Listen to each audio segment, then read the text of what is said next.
PSI dan PDIP akan menjadikan Jawa Tengah sebagai battleground pertarungan politik.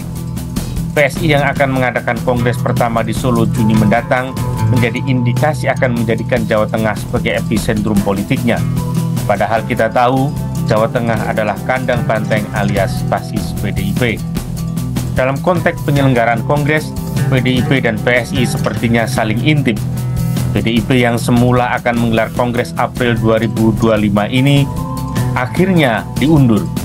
Kemungkinannya karena mereka tahu PSI akan menggelar kongres pada Juni di Solo, Jawa Tengah.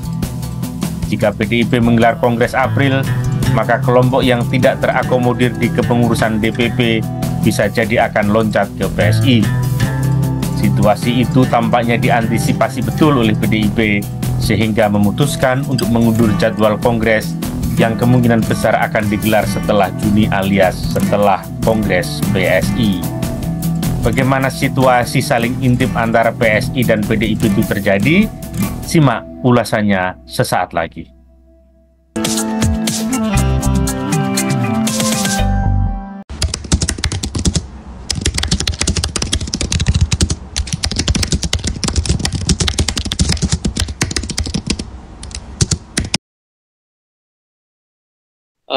Jawa Tengah itu memang akan jadi sentrum dari upaya politik besar yang dilakukan oleh Jokowi dan klan politiknya untuk menggerus PDIP. Karena kita tahu Jawa Tengah itu merupakan kandang banteng dan masih sampai sekarang menurut saya. Tapi ada upaya untuk menjadikan Jawa Tengah ini sebagai kebun mawar.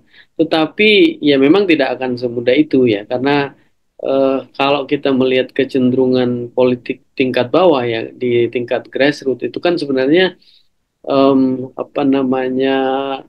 attachment rakyat terhadap PDIP itu kan sudah sangat dalam gitu ya.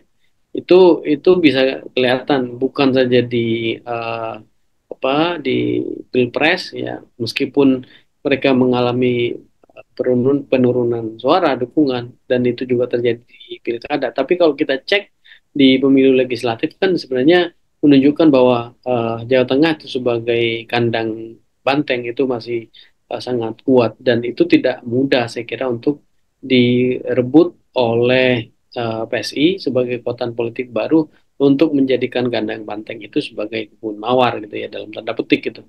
Dan yang pasti kalau kemudian di dalam kongres mendatang lalu dalam tanda petik ada hal yang sifatnya simbolik untuk menjadikan Solo sebagai eh, kekuatan sebagai epicentrum dari aktivisme politik dan kultur politik dari PSI, itu pada akhirnya memang itu penegasan dari keinginan kuat PSI untuk bertanding dengan PDIP di Jawa Tengah gitu ya.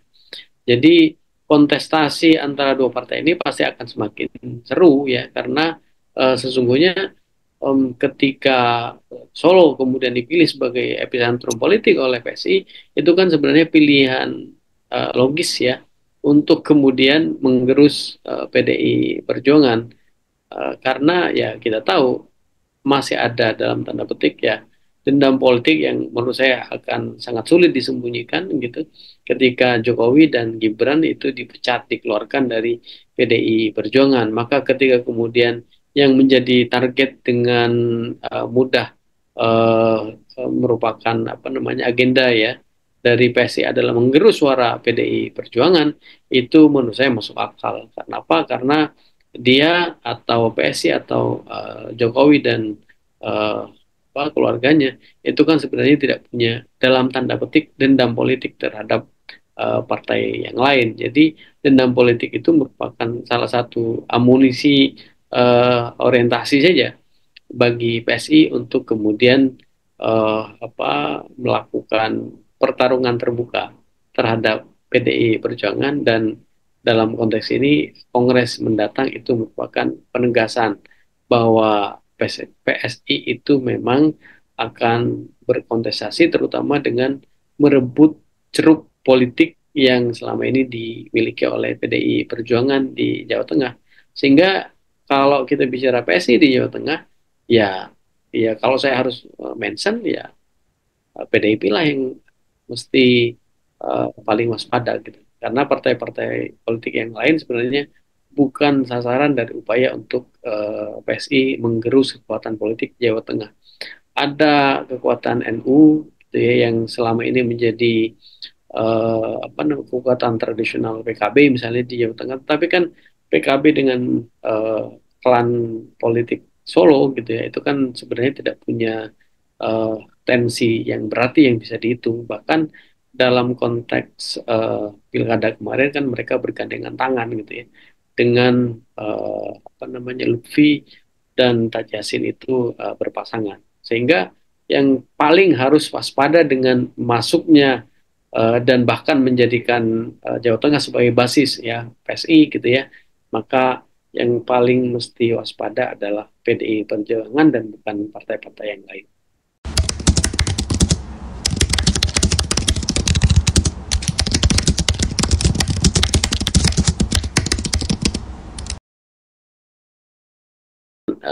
PDIP dan PSI ini seperti saling intip, kesannya kan saling intip soal penentuan Kongres ya.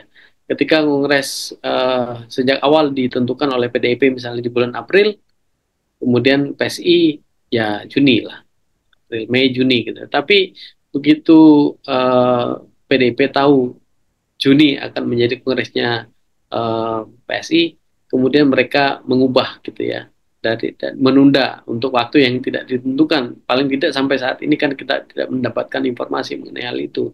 Tetapi pasti itu akan dilaksanakan setelah kongresnya PSI. Sehingga kongres PSI dan PDIP itu secara timing pasti akan menjadi ajang untuk saling intip satu dengan yang lain gitu. Dan yang paling potensial untuk apa namanya mempertimbangkan sedemikian rupa dan kemudian melaksanakan kongres setelah PSI adalah PDI. Jadi PSI tidak mungkin menunda lagi waktu kongres ya dari Juni ke waktu yang lain dan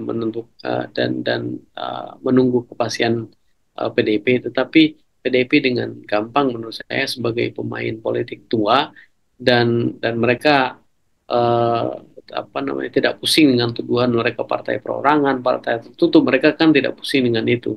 Tetapi track record mereka yang panjang itu membuat mereka percaya diri untuk kemudian dengan gampang mengubah timing kongres dari satu waktu ke waktu yang lain. Dan salah satu yang ditimbang selain dinamika internal adalah apa yang kemudian menjadi pilihan PSI berkaitan dengan waktu kongres mereka.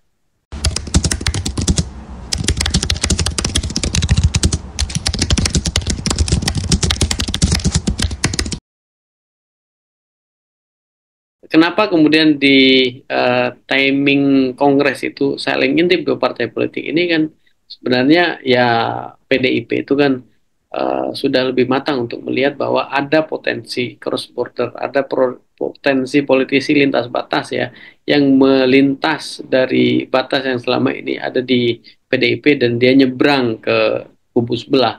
Makanya ketika PSI itu melaksanakan kongres pertama kan tidak ada kemungkinan untuk politisi PSI kecewa dan kemudian nyebrang ke PDIP gitu. Yang barangkali akan sangat mungkin terjadi adalah kalau begitu banyak kekecewaan itu muncul dari berbagai politisi di salah satu faksi di PDIP pada kongres mendatang, lalu kongresnya itu dilaksanakan sebelum kongresnya PSI, pasti dengan gampang PSI itu akan menampung di dalam kongres mereka.